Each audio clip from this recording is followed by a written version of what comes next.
Today's video is the graph of a linear equation in two variables, and this is going to be quite similar to what we did in the previous section, but now we are going to graph an equation and plot all of the solutions. Notice over here it says all of the solutions to the coordinate plane. So exercise 1, it says first find 5 solutions to the linear equation x plus y equals 7. And you can see I have, similar to the last section where we have this little table here, we're going to list some possible x values and then try to figure out what the y value is. So I'm going to pick some x values, and since I have a coordinate plane over here that has negatives on it, again, we need to label our x and our y.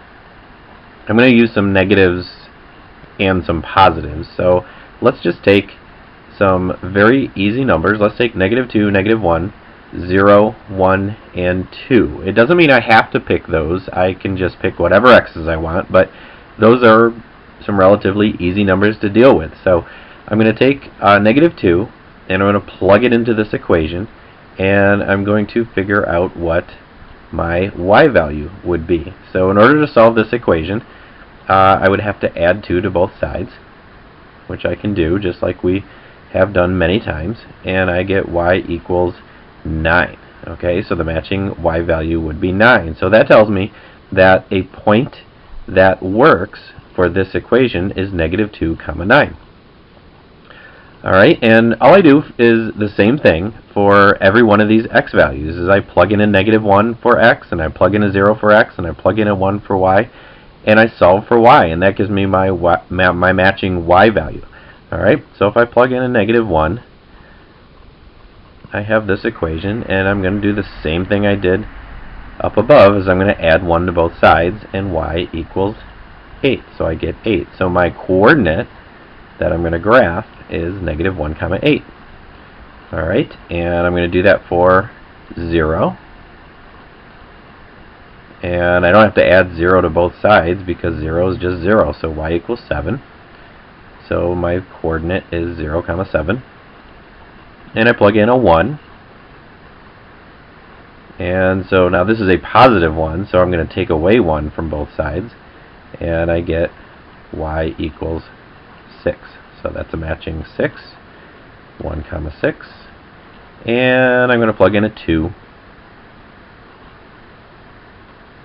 And I'm going to take away 2 from both sides, and so I get y equals 5.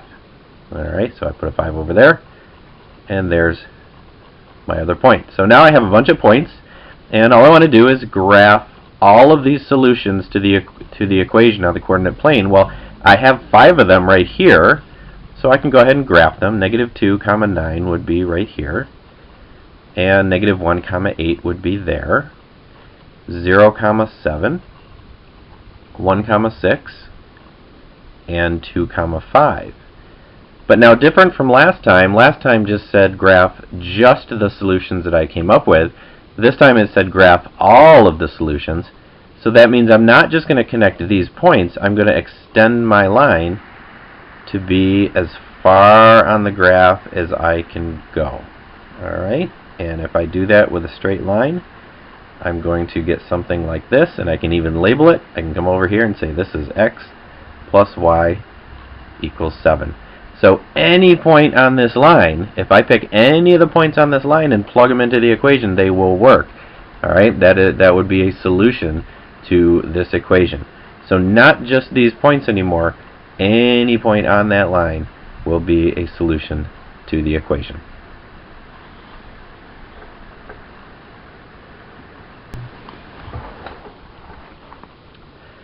Alright, here's exercise 2, and it's asking us to do the same thing, but I'm going to show you a little trick to hopefully make the work a little easier. Alright, if you notice, we have this equation here, x plus 2y equals 15, and I put it in the same place over here on the table that I usually do.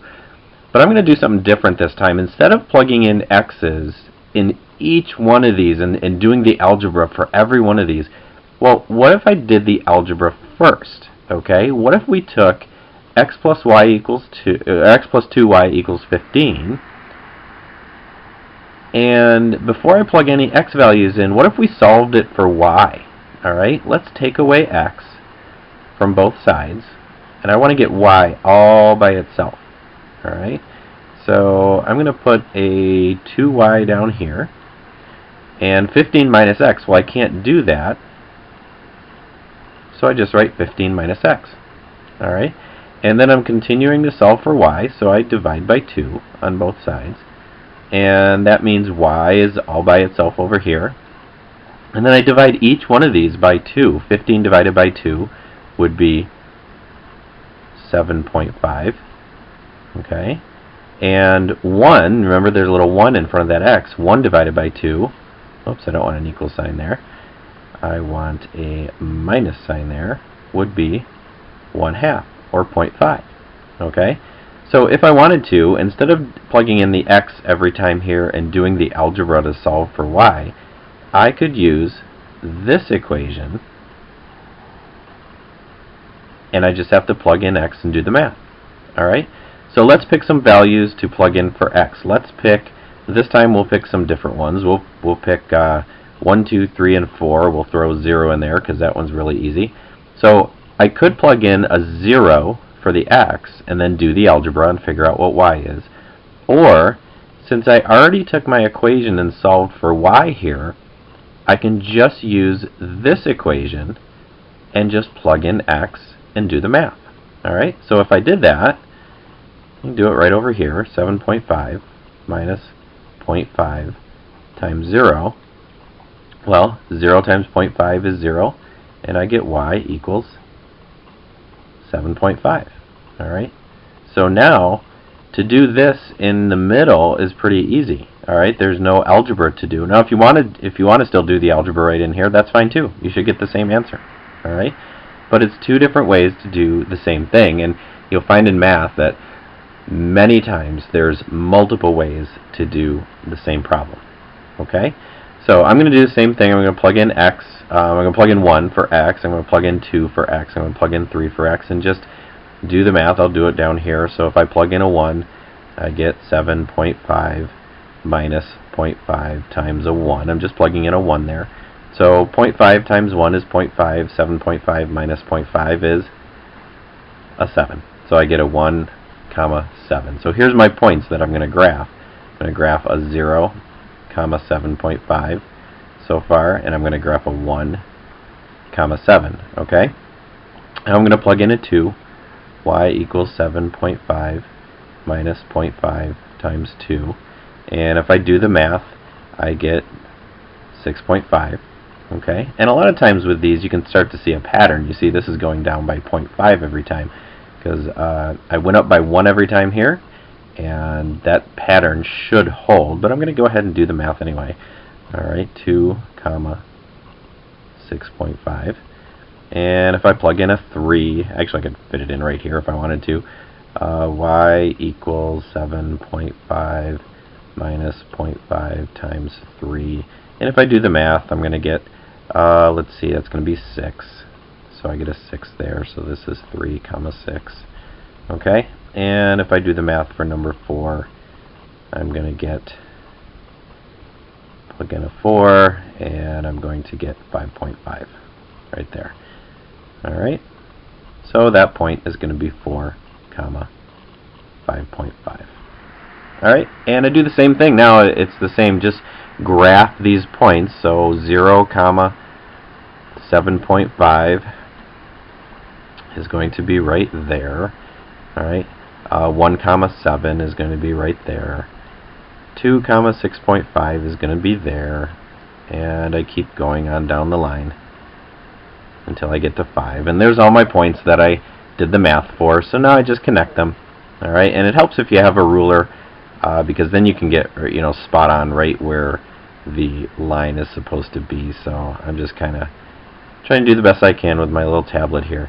And I can graph it, and then I can label it. And there's my line. So again, that is all of the solutions. If I pick any point on this line and plug it into this equation, it will work. So there you go. There's exercise number 2.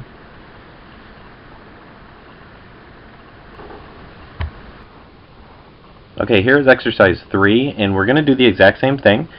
Again, I'm going to go over here and solve for y, and this one is actually easier because the y does not have a number in front of it. Okay, so to solve for y here, I'm going to take away 3x and take away 3x. So that's going to give me y equals negative 8 minus 3x. Alright, and I'm going to take that equation right here and I'm going to use it in this column. So we got to pick some x's to plug in for x. So let's take some negatives again, and let's take maybe a positive or two. I'm going to take some numbers like, let's take negative 6, and let's take negative 4, and negative 2, and 0, and 2. Alright, so I'm going to plug negative 6 in for my equation that I solved over here on the right, and see what I get. Alright, and if I do the math, negative 3 times a negative 6, remember your order of operations, you got to do that first, I get a positive 18. Alright, and if I take a negative 8 and I add 18, I get y equals 10. Alright, now that one may be too big because that's going to be the point negative 6 comma 10, and that may be too big for my graph over here, but we'll see. If we can only put these 4 on there, that's okay. As long as I get at least 3 or 4 points that work, we're good. Alright, so I'm not going to make you sit and watch me plug in all of these points. You can go ahead and pause your video and try to plug in these points and make sure you get the same values that I do.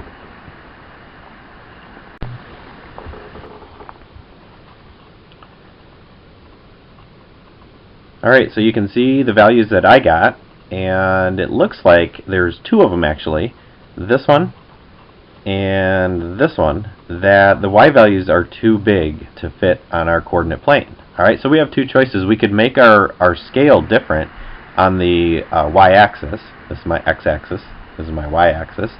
Alright, or I can just simply graph these 3 points. Alright, I usually go by the rule of thumb that you need at least 3 points to make sure you have the right graph. So I'm just going to go ahead and graph those 3 points right now. So negative 4, comma 6 is going to be right here.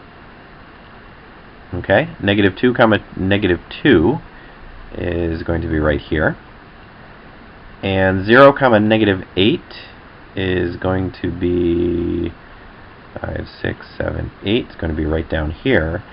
And now those points, if I were to take my ruler and line them up, they definitely line up.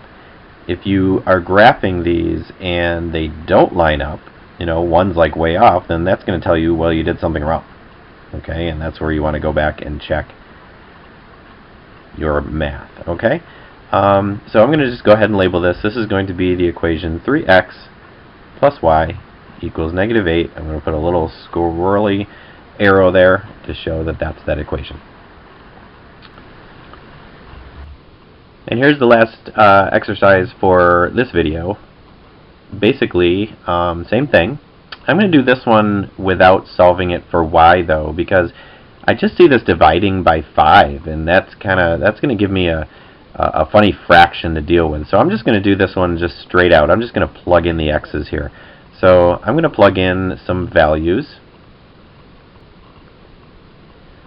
Okay, so I chose some values for x, and I kind of cheated a little bit. I looked ahead, you know, I did a little math in my head, and I thought, well, what x values would work really nice, would work out to some nice y values. So I picked those. Notice they're 5 away from each other, and that does have a little bit to do with that we're going to divide by 5 on each one of those. So I'm going to plug a negative 9 in for x, and again, I wanted to pick some x's where I know the points will fit. Once I get the points, they're going to fit on my coordinate plane over there. So if I solve this for y, I add 9 to both sides, and I get negative 5y equals 20. And then I divide by 5 on both sides, and I get y equals negative 4. Alright, so I'm going to get a negative 4 over here, and there's the point negative 9, comma negative 4.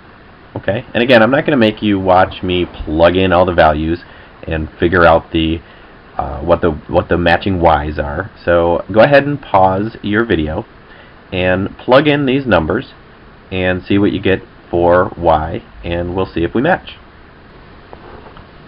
Okay, so I went ahead and filled in my values, and you can see the points that I got. Hopefully those match what you got. And we can go ahead and graph them over here. Here's my x-axis, here's my y-axis, and I'm just going to graph them. So -9 and -4 would be right here. -4, -3 would be right here. 1 comma -2 is going to be here, and 6 comma -1 is going to be right here. Okay, and then I'm just going to connect them with a line, and I'm going to label it. Oops, that's supposed to be a minus sign.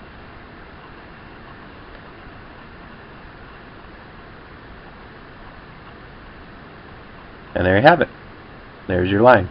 Alright, so 4 different exercises, pretty much the same thing every time, and you can solve it for y and then plug in the numbers, or you can just plug in x's and solve for y each time. Either one is the same thing. Alright, so hopefully that went well for you. Have a good night, and we'll see you tomorrow.